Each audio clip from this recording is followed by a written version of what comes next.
ಇವತ್ತು ನಾವೇನು ಬಾಗೇಪಲ್ಲಿಯಲ್ಲಿ ದೇವಮೂಲೆಯಲ್ಲಿ ಗಡದಿಂ ವೆಂಕಟರಮಣ ಸ್ವಾಮಿ ದೇವಾಲಯದಲ್ಲಿ ಪೂಜೆ ಪ್ರಾರಂಭ ಮಾಡಿ ಪ್ರಚಾರನ ಶುರು ಮಾಡ್ಕೊಂಡಿದ್ದೀವಿ.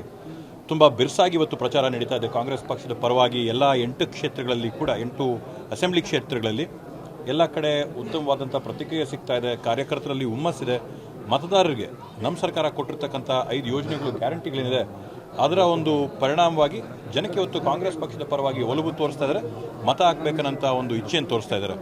ನಿಮ್ಮ ಕ್ಷೇತ್ರದಲ್ಲಿ ಬಿಜೆಪಿ ಯಾವ ಥರ ಪ್ಲಸ್ ಆಗುತ್ತೆ ಅಂತ MKB ನಿಮ್ಮ ಆಪೋಸಿಟ್ ಇರೋದು ಇನ್ನು ಪರ್ಯಾಯವಾಗಿ ಏನಾದರೂ ಅವರು ಪರೋಕ್ಷವಾಗಿ ಸಪೋರ್ಟ್ ಮಾಡೋದು ಇವತ್ತು ನಾವು ಅವ್ರ ಪಕ್ಷದ ಅಭ್ಯರ್ಥಿ ಆಗಿರ್ಬೋದು, ಅವ್ರ ಪಕ್ಷದ ಮುಖಂಡರ ಬಗ್ಗೆ ನಾವು ಯಾರೂ ಕೂಡ ಏನೂ ಚರ್ಚೆ ಮಾಡೋಕ್ಕೆ ಹೋಗ್ತಾ ಇಲ್ಲ.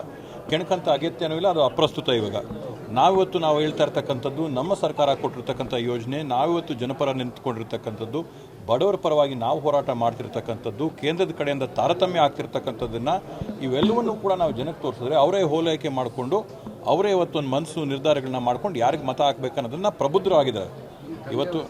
ಇವತ್ತು ನಾವು ನೋಡಿದ್ರೆ ಇವತ್ತು ಬೇರೆ ಜಿಲ್ಲೆಗಳಲ್ಲಿ ಅಥವಾ ಬೇರೆ ಪಾರ್ಲಿಮೆಂಟ್ರಿ ಕ್ಷೇತ್ರಗಳಿಗೆ ನಾವು ಹೋಲೈಕೆ ಮಾಡಿದ್ರೆ ಚಿಕ್ಕಬಳ್ಳಾಪುರದಲ್ಲಿ ಅನ್ಡಿಸೈಡೆಡ್ ವೋಟರ್ಗಳ ಸಂಖ್ಯೆ ಕಡಿಮೆ ಇದೆ.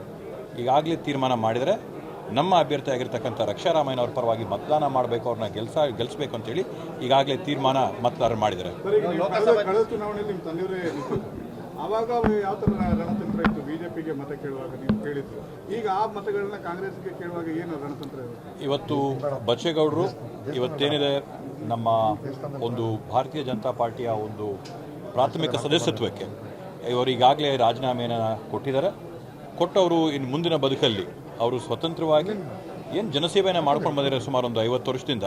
ಆ ಜನಸೇವೆಯನ್ನು ಮುಂದುವರಿಸ್ಕೊಂಡು ಹೋಗ್ತಾರೆ, ಜನರ ಮಧ್ಯೆ ಇರ್ತಾರೆ, ಕಷ್ಟ ಸುಖಕ್ಕೆ ಆಗೋಗಿ ಬರ್ತಾರೆ. ಆದರೆ ಸಕ್ರಿಯವಾದಂಥ ಒಂದು ಪಕ್ಷದ ಗುರುತಿನಲ್ಲಿ ಆ ರಾಜಕಾರಣನ ಅವರು ಇವತ್ತು ಕೈ ಬಿಟ್ಟಿದ್ದಾರೆ. ಲೋಕಸಭಾ ಚುನಾವಣೆ ನಂತರ ಡಿ ಕೆ ಶಿವಕುಮಾರ್ ಅವರು ಮುಖ್ಯಮಂತ್ರಿ ಆಗ್ತಾರೆ ಇವತ್ತು ಲೋಕಸಭಾ ಚುನಾವಣೆ ಆದ ನಂತರ ಏನಾಗುತ್ತೆ ಅಂತೇಳಿ ಚರ್ಚೆ ಮಾಡಿ ಇವತ್ತೇನು ಅಗತ್ಯ ಇಲ್ಲ. ಇವತ್ತು ನಾವು ಬಂದಿರತಕ್ಕಂಥದ್ದು ನಮ್ಮ ಅಭ್ಯರ್ಥಿ ಆದಂಥ ರಕ್ಷಾರಾಮಯ್ಯನವರ ಪರವಾಗಿ ನಾವು ಮತದಾನ ಮಾಡಬೇಕು ಅಂತೇಳಿ. ಆದ್ದರಿಂದ ಆ ಒಂದು ನಿಟ್ಟಿನಲ್ಲಿ ಇವತ್ತು ನಾವೆಲ್ಲರೂ ಕೂಡ ಕೆಲಸ ಮಾಡ್ತಾ ಇದ್ದೀವಿ. ಸನ್ಮಾನ್ಯ ಡಿ ಕೆ ಶಿವಕುಮಾರಣ್ಣವರಾಗಿರ್ಬೋದು, ಸಿದ್ದರಾಮಣ್ಣವರಾಗಿರ್ಬೋದು, ಯಾರೂ ಕೂಡ ಇವತ್ತು ರಾಜ್ಯದ ರಾಜಕಾರಣದ ಮುಂದಿನ ತಿರುವುಗಳ ಬಗ್ಗೆ ಯಾರೂ ಚರ್ಚೆ ಮಾಡದೆ ಇವತ್ತು ದೇಶದಲ್ಲಿ ನಾವಿವತ್ತು ಪ್ರಜಾಪ್ರಭುತ್ವ ಉಳಿಬೇಕಂತಂದರೆ, ಸಂವಿಧಾನ ಉಳಿಬೇಕಂದ್ರೆ, ಬದುಕುಗಳಾಗಬೇಕಂದ್ರೆ, ರೈತರು ಉಳಿಬೇಕಂತಂದರೆ ನಾವೇನು ಹೋರಾಟ ಮಾಡಬೇಕು ಅದನ್ನು ನಾವು ಮಾಡ್ತೀವಿ.